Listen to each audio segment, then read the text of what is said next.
러시아에서 가장 혹독한 땅, 시베리아. 낯선 사람과 잠자리를 공유하는 여성들의 모습, 쉽게 이해하기 힘든 문화죠. 러시아 연방 북쪽 끝자락에 위치한 시베리아는 끝없이 펼쳐진 타이가 숲, 붉게 타오르는 화산, 그리고 신비로운 거대 싱크홀까지 마치 얼음 왕국처럼 다채로운 자연 경관을 자랑합니다. 세계에서 가장 긴 강과 가장 깊은 호수를 품고 있는 이곳은 상상을 초월하는 극한의 기후로도 유명합니다. 무려 7,600만 제곱킬로미터에 달하는 광활한 대지, 이는 러시아 전체 면적의 약 80%를 차지하는 엄청난 규모입니다. 인구 밀도는 낮지만 시베리아는 놀랍게도 다양한 소수민족의 터전입니다. 각 민족은 저마다 독특한 문화를 꽃피우며 살아가고 있죠. 마치 우리나라처럼 다양한 지역색을 가진 것처럼 말이죠. 혹독한 자연 환경 속에서 그들은 강인하고 독립적인 문화를 만들어 왔습니다. 특히 이곳의 에스키모족은 손님에게 아내를 제공하는 독특한 풍습으로 유명합니다.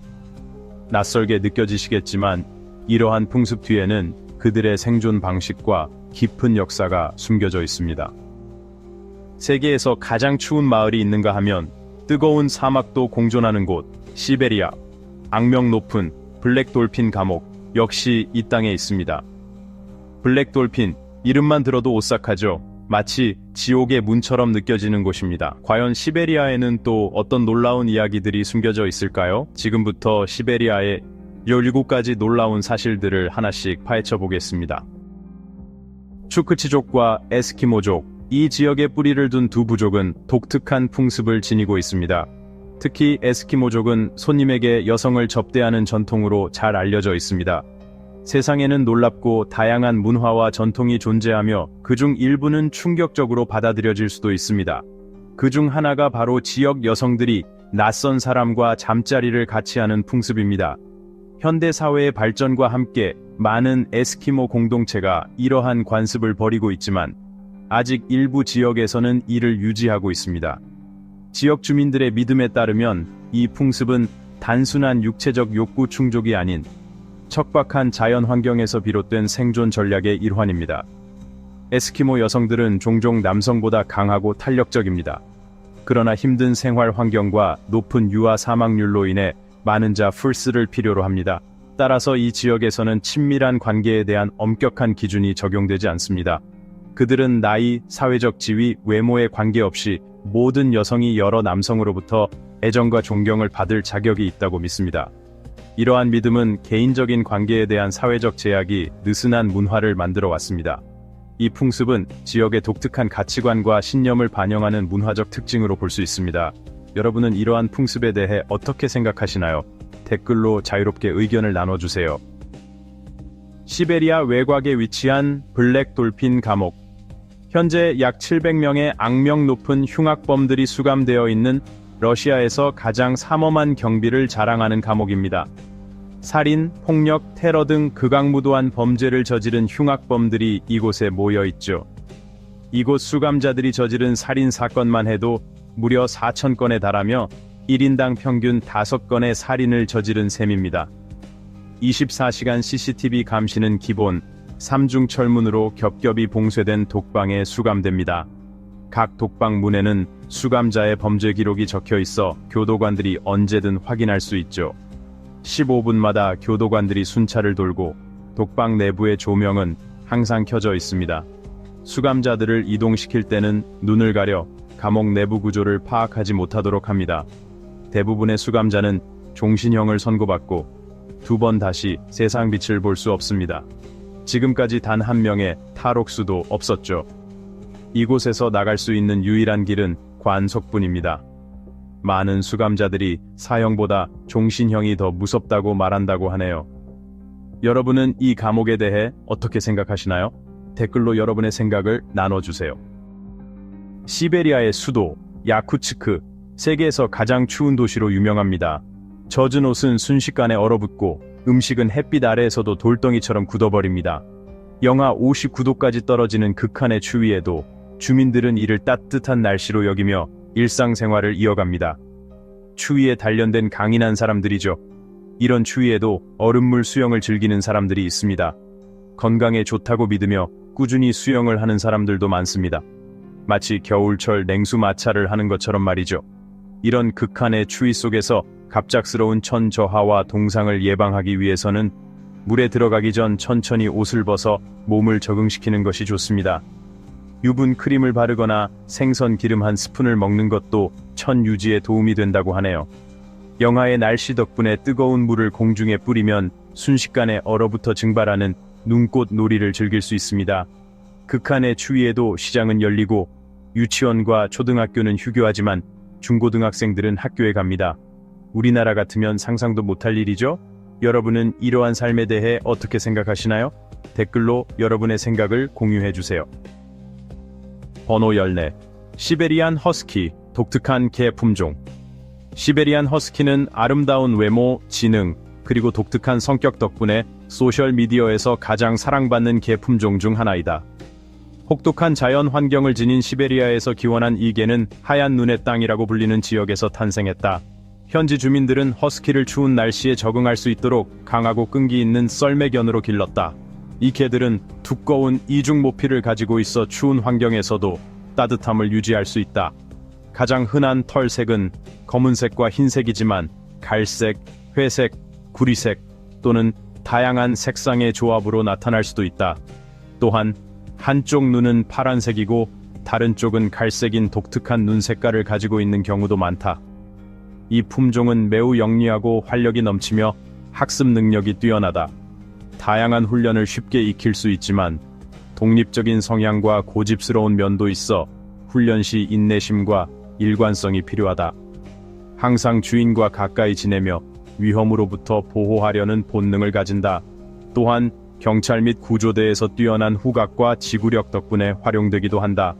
시베리아를 방문하면 이 개들을 어디서나 볼 수 있다. 이들은 현지 생활의 중요한 일부이며 관광객들은 허스키가 끄는 썰매 타기 같은 흥미로운 활동에 참여할 수 있다. 강력한 개들이 끄는 썰매를 타고 이동하는 것은 특별한 경험이 될 것이다. 번호 13. 세계에서 가장 추운 거주 마을. 시베리아의 중심부에는 세계에서 가장 추운 마을로 알려진 오임야콘이 있다. 이곳은 순수하고 웅장한 자연 경관과 혹독한 기후 조건으로 유명하며 색다른 도전을 원하는 여행자들을 끌어들인다. 해발 745m에 위치하며 사하 공화국의 수도에서 약 3,300km 떨어져 있다. 이곳은 겨울이 길고 여름이 짧은 대륙성 기후를 가지고 있다.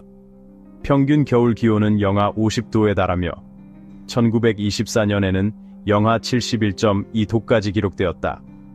혹독한 날씨에도 불구하고 약 500명의 주민이 이곳에서 생활하고 있으며 두꺼운 나무집을 짓고 두툼한 옷을 입으며 고지방 식단을 유지하면서 추위에 적응하고 있다.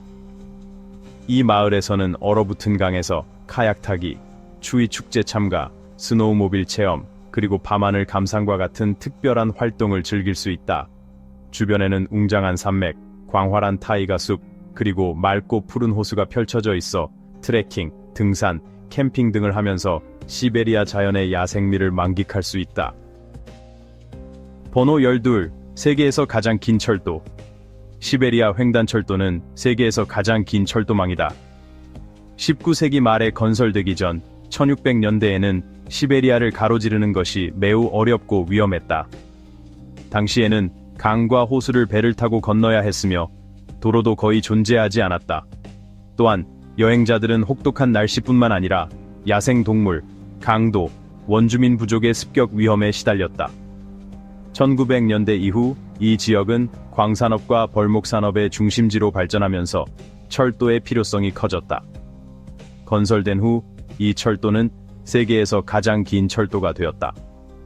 횡단철도는 수도 모스크바에서 극동 지역 블라디보스토크까지 이어지며 경이롭고 장엄한 시베리아의 풍경을 감상할 수 있는 특별한 여행 경험을 제공한다. 총 길이는 9,288.2km, 5,771마일에 달하며 여행객들은 6박 7일 동안 열차를 타고 시베리아의 대자연을 경험할 수 있다. 철도는 8개의 시간대를 가로지르며 여행 중 밤과 낮이 변화하는 모습을 색다르게 체험할 수 있다. 또한 자작나무 숲과 소나무 숲이 끝없이 펼쳐지는 풍경, 우랄 산맥, 그리고 푸른 보석이라 불리는 바이칼 호수 등 다채로운 자연경관을 만나볼 수 있다. 번호 11. 겨울을 대비한 식량 준비. 추운 날씨로 인해 시베리아 사람들은 겨울을 대비하여 충분한 식량을 비축해야 한다. 가장 흔한 식량은 사슴고기, 물고기, 술록고기 등 육류이다. 시베리아의 겨울은 최대 6개월까지 지속되며 평균 기온은 영하 50도까지 떨어진다. 따라서 현지인들에게 겨울 준비는 매우 중요한 일이다. 여름 동안 장작을 모으고 식량을 저장하며 집을 보수하여 혹독한 추위를 견딜 준비를 한다. 살아남기 위해 가정마다 최소한 6마리의 술록을 키우며 인근 호수에서 잡은 물고기로 식단을 다양화한다. 또한 밀, 쌀, 콩과 같은 필수 곡물과 사과, 바나나 등의 과일도 비축한다.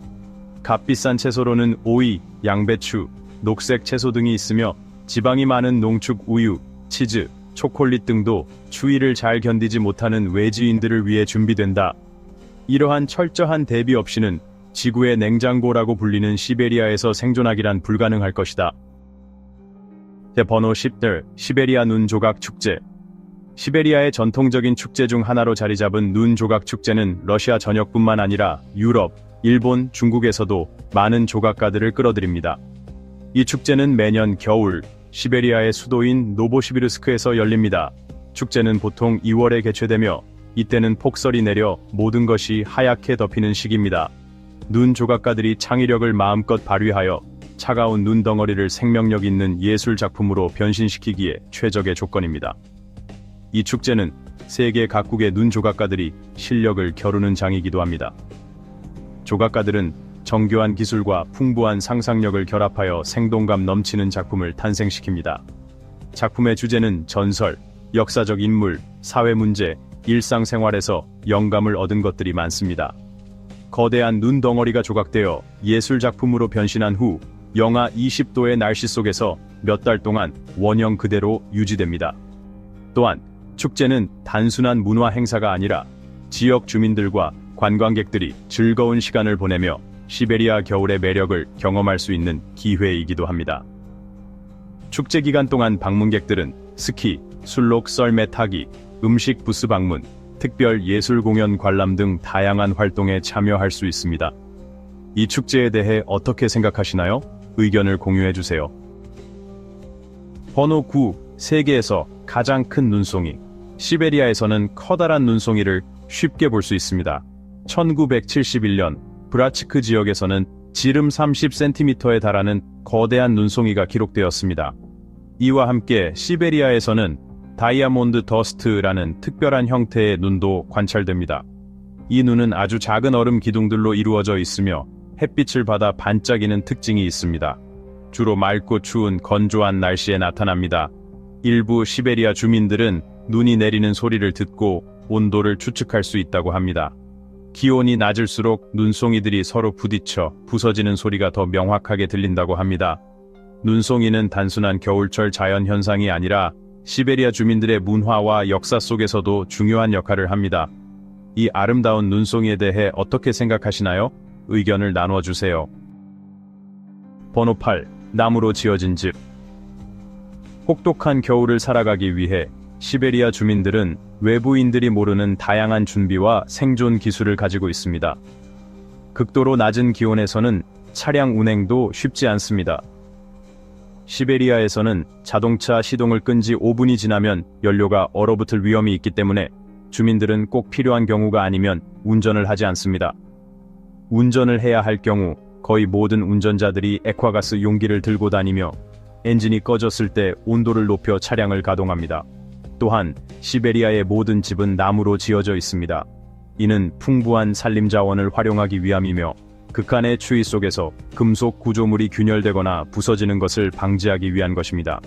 시베리아에서는 정이나 물 없이도 살 수 있지만 난방 없이는 생존할 수 없다는 말이 있을 정도로 난방이 생존의 필수 요소입니다.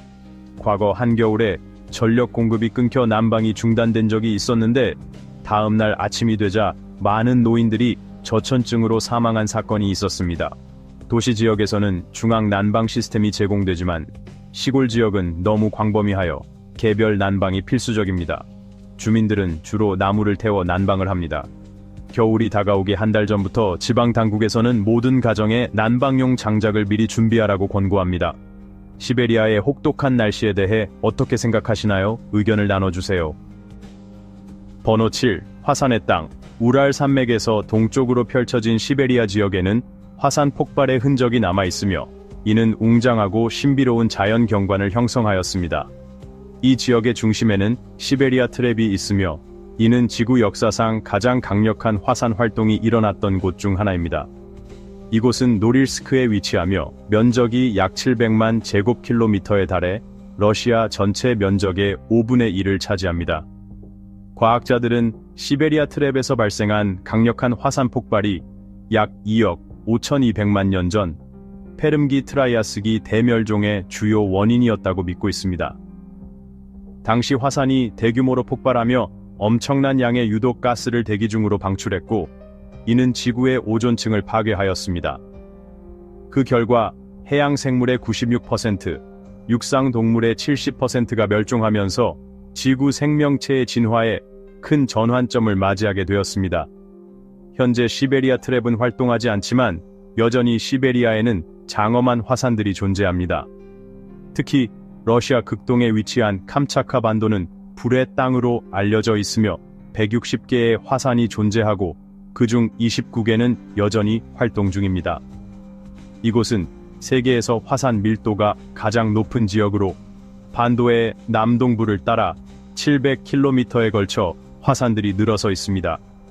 지난 10,000년 동안 최소 30번 이상의 대규모 화산 폭발이 발생했으며 지구상에서 가장 화산 활동이 빈번한 지역으로 알려져 있습니다. 시베리아에는 사막이 있다. 시베리아가 온통 눈으로 덮여 있다고 생각한다면 다시 생각해 보세요. 시베리아는 종종 추운 기후와 눈 덮인 땅으로 알려져 있지만 이 광대한 지역에는 흥미로운 비밀이 숨겨져 있습니다. 이곳은 웅장한 타이가 숲, 광활한 초원, 거대한 산맥뿐만 아니라 독특한 사막까지도 포함하고 있어 다양한 자연 경관을 자랑합니다. 중국보다 12배나 넓은 면적을 가진 시베리아는 여러 위도를 가로지르며 다양한 기후와 지형을 형성합니다. 이곳에는 북쪽의 건조한 극지사막, 남쪽의 푸른 초원, 그리고 소나무, 가문비나무, 낙엽송으로 가득 찬 광대한 타이가 숲이 펼쳐져 있습니다. 타이가 숲은 시베리아에서 가장 흔한 생태계로 전체 면적의 70% 이상을 차지합니다. 이 숲은 기후 조절에 중요한 역할을 하며 풍부한 천연 자원을 제공할 뿐만 아니라 눈 덮인 산과 맑은 호수 사이에 숨어있는 희귀한 동식물의 서식지이기도 합니다. 차라 사막은 시베리아에서 가장 독특한 여행지 중 하나로 손꼽힙니다. 이 사막은 작은 석영 조각들로 이루어진 미세한 흰색 모래 언덕으로 유명합니다. 그 신비롭고 원시적인 아름다움은 일반적인 뜨거운 사막과는 대조적인 매력을 뽐내며 방문객들을 사로잡습니다. 이곳의 사막에 대해 어떻게 생각하시나요? 아래에 여러분의 생각을 공유해 주세요. 세계에서 가장 큰 담수호, 시베리아의 깊은 자연 속에는 바이칼 호수가 푸른 보석처럼 빛나며 그 독특한 아름다움과 다양한 생태계로 방문객들을 매료시킵니다. 네덜란드와 맞먹는 면적을 자랑하는 바이칼 호수는 세계에서 가장 큰 담수호로 깊이가 무려 1642m에 달하며 동해보다 4배 이상 깊습니다. 바이칼 호수의 매력은 그 거대한 크기만이 아닙니다. 약 2500만에서 3000만 년 전에 형성된 이곳은 지구에서 가장 오래된 담수호로 알려져 있습니다. 이곳에는 1700종 이상의 동식물이 서식하고 있으며 그중 80%는 세계 어디에서도 볼 수 없는 고유종입니다. 맑고 깨끗한 물로 유명한 바이칼 호수는 세계에서 가장 순수한 담수를 보유한 곳 중 하나입니다. 이곳의 담수량은 전 세계 비빙 담수의 20%, 러시아의 담수의 90%를 차지하고 있습니다.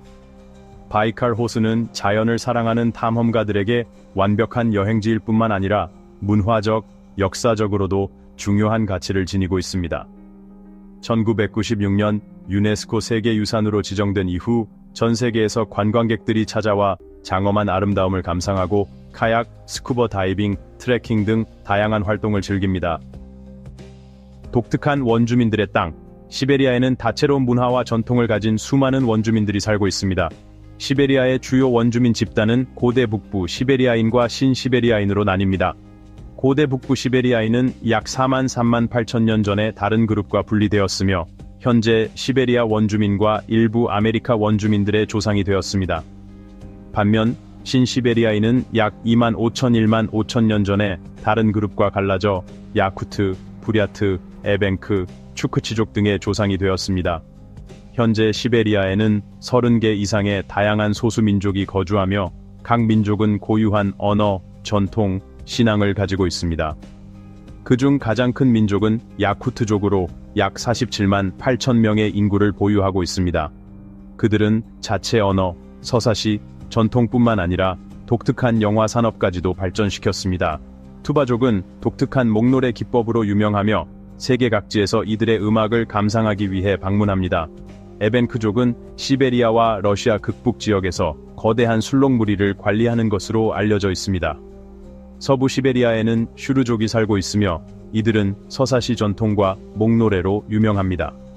가장 독특한 민족 중 하나인 추크치족은 시베리아 북부 지역에 거주하며 혹독한 환경 속에서도 물개와 고래 사냥 기술, 털옷 제작 기술로 생존해왔습니다. 이 지역은 영하 73도까지 떨어지는 극한의 추위를 기록하기도 하지만 시베리아 사람들은 여전히 그들만의 문화와 전통을 지키며 살아갑니다. 그들은 어려움에 처한 사람들을 돕는 것을 당연하게 여기며 따뜻한 환대와 강한 연대감을 보여줍니다. 추크치 문화에서는 도움을 거절하는 것이 금기로 여겨지며 이들은 아마도 세계에서 가장 진실한 민족일 것입니다. 광대한 강 네트워크와 풍부한 광물 자원. 시베리아는 조밀한 강과 신의 네트워크로 유명하며 크고 작은 수백 개의 강을 보유하고 있습니다. 이 지역에는 세계에서 가장 긴 15개 강 중 4개가 있으며 오비강, 아무르강, 예니세이강, 레나강이 포함됩니다. 아무르강과 그 지류는 태평양으로 흘러가며 레나강과 예니세이강은 북극해로 유입됩니다. 오비강 유역은 시베리아 경제에서 중요한 역할을 하며 많은 산업지역과 번화한 인구 밀집 지역이 형성되어 있습니다. 노보시비르스크는 오비강 유역의 중심지이며 시베리아에서 가장 인구가 많은 도시로 160만 명 이상의 주민이 거주하고 있습니다. 러시아에서 세 번째로 큰 도시이며 항공우주 산업, 원자력 연료 및 수력 발전으로 유명한 주요 산업 중심지입니다. 또한 시베리아 횡단철도의 주요 정거장이며 크리스탈 시베리아 철도 노선의 북쪽 종착지 역할도 합니다. 예니세이강 유역은 번화한 오비강 유역과 달리 원시적인 자연미를 자랑하며 주요 광물 채굴 중심지입니다. 특히 노릴스크는 니켈, 구리, 코발트, 백금, 석탄 등의 광물 자원이 풍부합니다. 노릴스크 광산만 해도 전 세계에 알려진 니켈 매장량의 약 40%를 차지하며 세계 최대의 니켈과 팔라듐 생산지입니다. 한편 레나강 유역은 인상적인 자연 경관을 제공합니다. 산업화가 많이 진행되지 않았지만 거친 타이가 숲, 웅장한 산맥, 그리고 원시적인 호수들이 펼쳐져 있습니다. 방문객들은 트레킹, 등산, 카약 등의 자연 탐험 활동을 즐기며 지역 원주민들의 삶을 경험할 수 있습니다. 북방구 최대의 습지 시스템. 시베리아에는 북반구에서 가장 큰 습지 시스템인데 바수간 습지가 있습니다. 이 광대한 습지는 사방 수백 킬로미터에 걸쳐 펼쳐져 있으며 엄청난 자연미를 간직한 야생 지역을 형성하고 있습니다. 특히 독특한 점은 전 세계 어디에서도 바수간과 같은 습지 시스템을 찾을 수 없다는 것입니다. 바수간은 세계 최대의 2탄 습지로도 알려져 있으며 최대 5만 3천 평방킬로미터에 달하는 면적과 10억 톤 이상의 2탄 매장량을 보유하고 있습니다. 약 10,000년 전에 형성되었으며 현재까지도 매년 평균 18평방킬로미터씩 확장되고 있습니다. 바수간은 대기의 자연정화 필터 역할을 합니다. 이 습지 시스템은 연간 약 300만에서 1000만 톤의 이산화탄소를 흡수하고 400만 톤 이상의 산소를 생산할 수 있습니다. 따라서 바수간은 기후 조절과 지구 환경 보호에 중요한 기여를 합니다. 러시아 국토 면적의 77% 차지. 시베리아는 러시아의 광대한 지역으로 국가 전체 면적의 약 77%에 해당하는 1310만 평방킬로미터를 차지합니다. 서쪽으로는 우랄 산맥, 북쪽으로는 북극해, 동쪽으로는 태평양, 남쪽으로는 몽골, 카자흐스탄, 중국과 접해 있습니다. 예니세이 강은 이 지역을 동시베리아와 서시베리아로 나누는 중요한 경계로 잘 알려져 있습니다. 시베리아는 석유, 천연가스, 석탄, 귀금속 및 희귀금속을 포함한 풍부한 광물 자원을 보유하고 있습니다. 인류는 수천 년 동안 시베리아에서 살아왔으며 최초의 원주민들은 수렵 채집 생활을 했고 이후 튀르크계와 몽골계 유목민들이 정착했습니다. 러시아는 16세기부터 시베리아를 식민지화하기 시작했으며 19세기까지 이 지역에 대한 완전한 지배권을 확보했습니다. 시베리아는 러시아 역사에서 중요한 역할을 해왔으며 소비에트 시대에는 정치범들의 유형지로 사용되기도 했습니다. 그러나 이 지역은 광물 채굴과 산업 생산의 중심지로서도 발전해왔습니다. 오늘날 시베리아는 빠르게 발전하는 지역으로 경제는 주로 광업, 에너지 및 임업에 의존하고 있습니다. 또한 관광 산업도 점점 인기를 끌고 있으며 많은 방문객들이 시베리아의 원시적이고 독특한 자연 경관을 탐험하기 위해 찾고 있습니다. 이제 우리는 러시아에서 가장 혹독한 지역에 대한 17가지 흥미로운 사실을 살펴보았습니다. 이 지역에 대해 어떻게 생각하시나요? 혹은 직접 시베리아를 방문하여 경험해보고 싶으신가요? 다른 주제를 다루길 원하신다면 의견을 남겨주세요. 시청해주셔서 감사합니다. 최신 영상을 받아보시려면 좋아요, 공유, 구독을 잊지 마세요. 다음 영상에서 다시 만나요.